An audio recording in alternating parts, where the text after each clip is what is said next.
Hello, Steve here. Welcome to Real Health. Who'd have thought health is about what we're eating?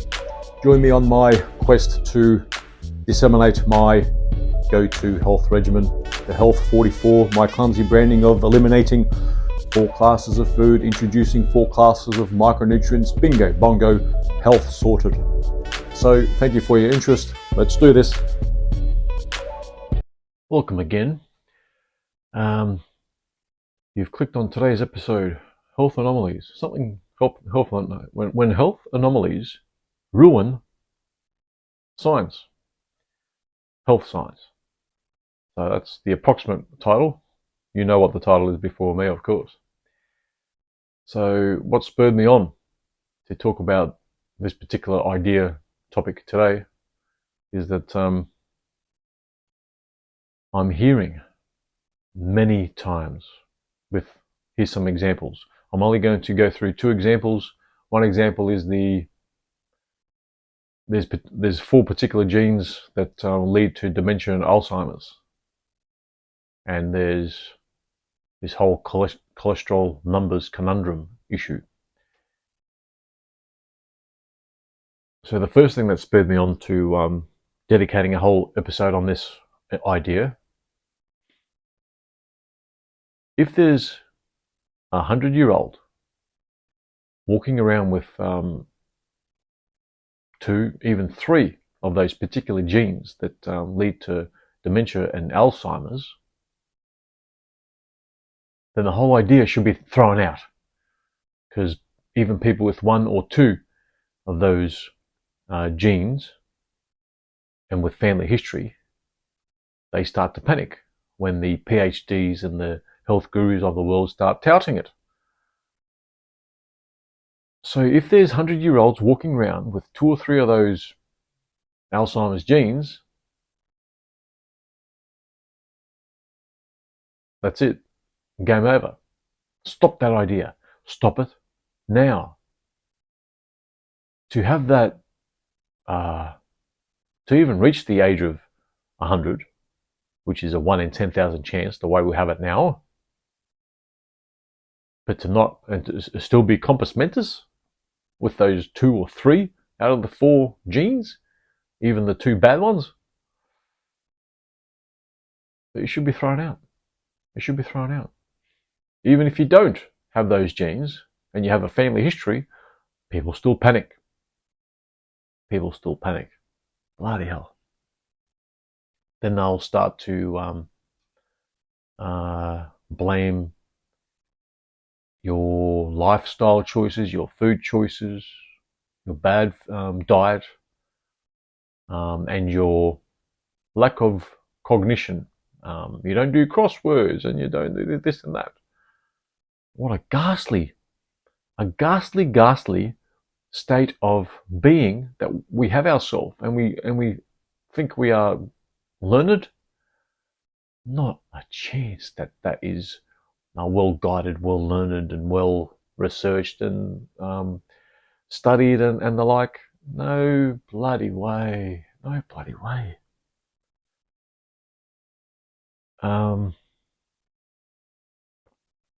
That's the first example. I'm just going to be brief. How about cholesterol? There's octogenarians and beyond with bad cholesterol numbers, and HDL under 80, LDL over 200. I'm using the US metrics here, and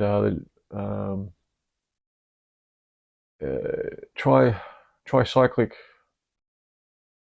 What's the third category they often focus on? Anyway, it's got a Latin thing of tri in there for 3. So you could tell that I'm declaring my ignorance.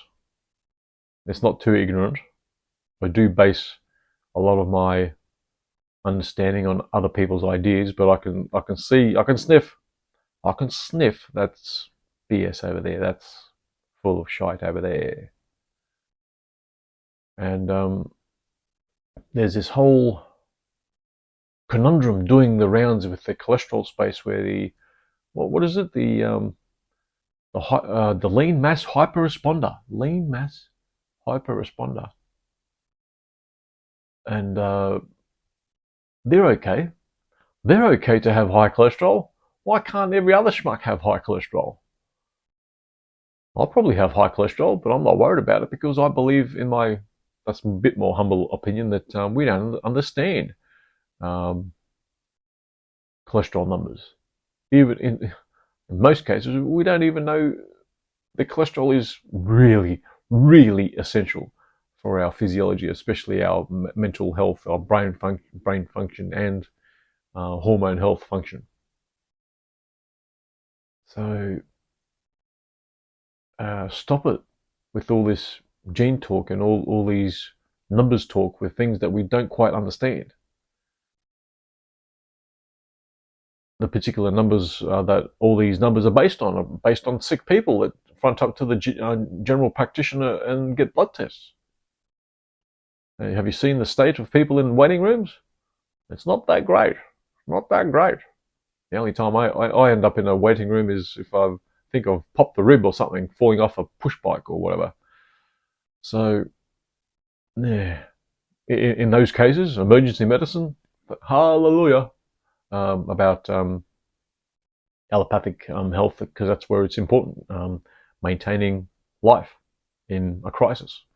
I broke my thumb Christmas last year, and thank goodness for the emergency department and surgery and that for trauma type cases.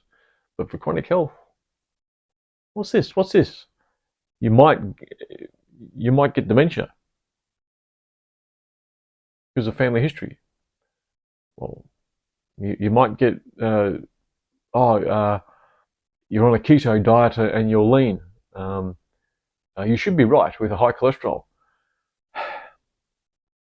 In those two examples, if there are anomalies that blow out those numbers that people fixate on, then the whole idea of high cholesterol, no.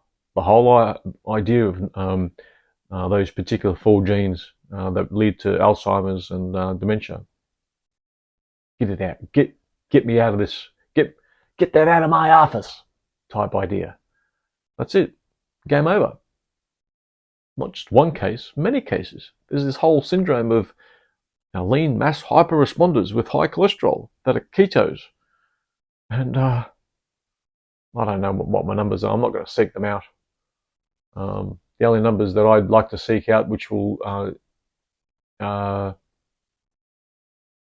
indicate, show a profile of my micronutrient profile, is probably vitamin D. Those sort of ideas, I'm right on with that whole example of vitamin D. There hasn't been a case of cancer existing or newly diagnosed of a vitamin D level over 40, and which units the nanograms per, is that the millimoles? That's the millimoles per litre. So get your vitamin D up, but it's not just getting vitamin D up. Your vitamin D will be up if you're getting all the essential micronutrients, those 90 declared essential micronutrients. Why are they essential? Because your body can't manufacture them in ample amounts. Well, firstly, in the amounts we need, and then the ability to make them through getting those minerals in the other 3 categories. Which brings me to the point in these now shortened podcasts where I try and be more succinct, because let's face it, I'm not prepared, and but I'm the evangelist. I'm the evangelist of the Health 44. The first 4 of the 44 that leads to health is taking away 90+% of the supermarket, take away the glutens, the oils, sugars, nitrates, and then bring in the second 4 of the 44, bring in the supplementing 90 declared essential micronutrients. Those 90 are made up of 60 minerals, 16 vitamins, 12 amino acids, 2 essential fatty acids. In a short time, months, no worries, you'll be right. I experienced within 4 days frozen shoulder, carpal tunnel, resolving in 4 days. Whew, wow. Which is an osteoporosis issue. Yes, you can have osteoporosis when you're not an elderly woman. You can be born with osteoporosis. So you see where I'm coming up with things that don't make sense in the mainstream, but I can pick a guru from a mile off, and I am the evangelist of what I evangelize, and the guy that's done the most heavy lifting for me is Dr. Joel Wallach. Then there's the likes of Dr. Glidden, Ben Fuchs, a pharmacist, and that's why I'm healthy and svelte and all that as a 51-year-old. So if you're worried about family history and genes leading to something, no. Your supposed family history is micronutrient absorption issues. Firstly, the digestion of, and then the micronutrients absorption. And you got the same diet for at least 15 to 18 years of your life at least. So that's where that is. And that's why we focus on this family history, because you live the same for quite a while. Yes, I know these days people eat different even within the same household. Even this household. Guess who's doing better? Yeah, so but we're all doing good because we're all taking in the micronutrients. So I've made a commitment to being succinct and not filling out empty minutes. So I will end it there. There's the idea for today. If there's more than one or two anomalies, doesn't apply. There you go. So for those two examples, the cholesterol and the what was the other one? The Alzheimer's genes, 4 of them, or dementia genes. No. And quickly to add to the whole Alzheimer's and dementia complex, cholesterol intake. That's why I mentioned cholesterol before. Take that cholesterol in. Stop those statins if you want your dementia to not be there. Firstly, digest, increase your salt intake, do the Health 44 with the absorption and the supplementing, because our food supply chain is stuffed, and you won't need to worry about cholesterol numbers, because you'll never go to the doctor and your dementia. Sometimes people will say, he's got dementia, he missed these words. Yeah, stuff you. So, yeah, okay, it's not your genes. Don't worry if you do have those genes. If your cholesterol is 6 or 7 in the Australian numbers, is that the millimoles? I don't know. I don't care anymore. Don't worry. I know this chick had a reading of 12 in the old money, and she's still doing great guns. So yeah, that's it for now. I've made my point, I think. Until the next time, bye bye.